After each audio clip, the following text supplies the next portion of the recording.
What are you trying to accomplish with these horn arrangements? If I'm going to do this tune that's kind of my favorite piece of music, I want it to come across in a certain way. I mean, we were in that room for 2 hours. We're in the middle of a tour. We're exhausted. We got a show tonight. Why are we spending hours working on this arrangement? Cory, there's a scene in a documentary that's on YouTube. It's like a touring documentary. And the scene is you in a room with your entire horn section working on an arrangement for a tune. I don't know if you know what. Probably, yes. Yes. And Yeah. this is one of the examples that I'm just seeing how serious you are in this session. Because they play the chart down and you go, that's not it. And they keep playing and they go, well, what do you think about that, Cory? And you go, well, that's my favorite thing I've heard so far. Like you're trying to get this arrangement together. I don't know if you remember that moment, but Of course I do. It was in the green room of Revolution Hall. That sounds exactly right. What were I think you looking? the code to get into that green room that night was 11011. Don't ask me why I remember. Let's tell everyone. What were you looking for out of that arrangement, or how did you know it was right, or just in general? Like, what are you trying to accomplish with these horn arrangements? That, like, do you go in knowing what you're looking for and you just try to bring it there? There's a certain emotion that I was looking for, and there was a certain momentum and a certain baton passing of the melody and how the melody comes across. So Clair de Lune is traditionally a piano piece by Debussy, and there's some incredible versions out there. My favorite ones, the Philadelphia Orchestra one, there's a London Philharmonic, and there's a cut scene from the movie Fantasia. Incredible orchestral version of Clair de Lune. Also, Ocean's 11, the Bellagio fountain scene, incredible arrangement of that tune. Several great arrangements of that tune. But those versions always gave me this very palpable emotional response. Like, it was a very visceral response to the music. And certain versions that I've heard of that song didn't give it to me. Even though it's like my favorite piece of music of all time. I think it's like the most beautiful piece of music of all time. And I wanted that arrangement. If I'm going to do this tune that's kind of my favorite piece of music, I want it to come across in a certain way. And I think some of the way with 5 horns and some of them having to stick to certain roles, it wasn't accomplishing a certain rhythmic flow that felt like it was these waves that felt like they belonged together. Some of it just felt a little bit like it was segmented. Dum, dum, and then this thing, and then we do this thing, then we do this thing. And I wanted something that flowed together. And then when the melody passes from one person to the next, it's like you shouldn't even notice. It should just feel like a wash. You should just hear the melody and almost not even recognize that it's a baton pass of who's doing it. And also there was just some, like, that tune, it has the melody soaring over, it has the chord changes underneath, and then there's some rhythmic undercurrent that's happening. That's usually like in the left hand moving along on the piano. And I just wasn't hearing it the right way. What's funny about the documentary is the original cut of the documentary, that section, I mean, we were in that room for 2 hours. And wow, Michael Bowden, who did the video, was laughing because he's like, dude, I don't know how I'm going to cut this down because there's so much good material. He's like, you should just release this as like a rehearsal. That was my favorite part of the documentary. And I love the documentary, but that scene, I could have watched that scene for hours. I don't even know why. It was just, it was just fascinating to see you guys work on it.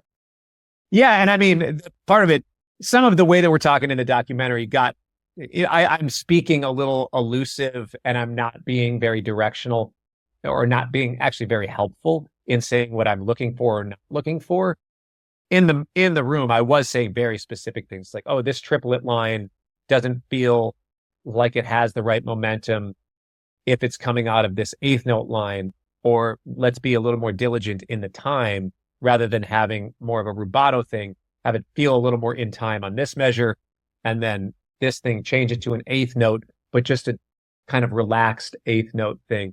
You know, so I was getting into the very specifics of it, but not all of it was was in the final cut of that. Do you think you create an energy as a band leader that motivates people to want to work on an arrangement in the middle of tour, to be rehearsing for 2 hours on a new arrangement? Like, I can picture so many people driving them crazy. Like, we're in the middle of a tour, we're exhausted, we got a show tonight.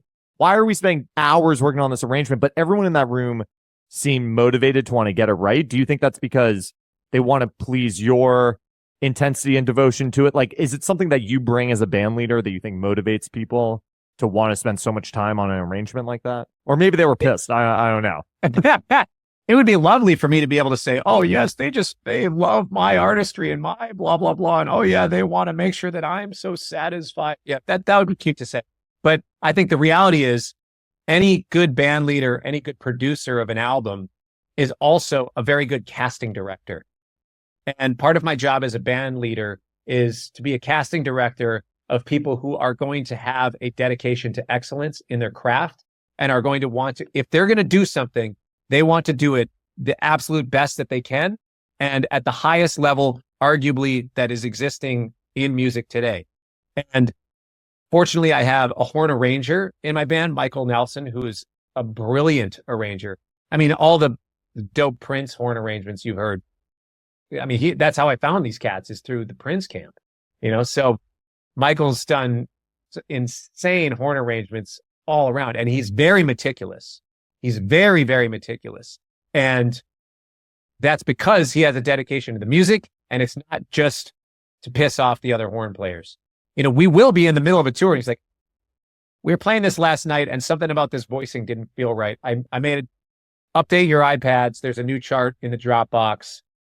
It's like, oh, everything's the same except for like these two little notes. He's very meticulous, and I respect and appreciate that because his attention to detail is what helps this band to feel so tight. And the players in my band, it's pretty much a requirement that you are going to bring a level of excellence that I don't even have to ask for.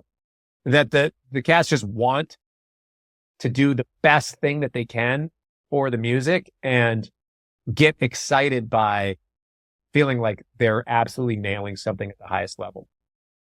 But do you think they feel that way because you always nail it, and because you're spending so much time to make sure your parts are nailed that they have to live up to it? Like, there must be some energy you're putting out that motivates them to respond in the way that you're describing.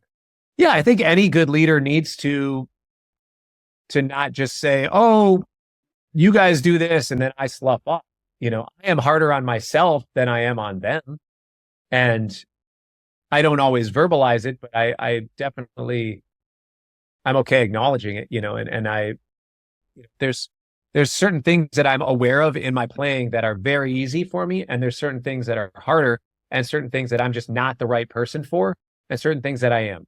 And I acknowledge that and have the humility to just be okay with it, but also, understand my strengths, lean into those as part of my artistry, which is what I do.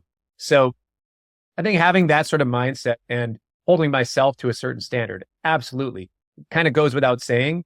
But yes, because I hold myself to a certain standard, I am maybe given permission to hold everybody else to that standard as well, which wouldn't be the case. I've been in certain bands where leaders will try to hold some of the band members to a certain standard, but then don't for themselves. It's like, It doesn't really work.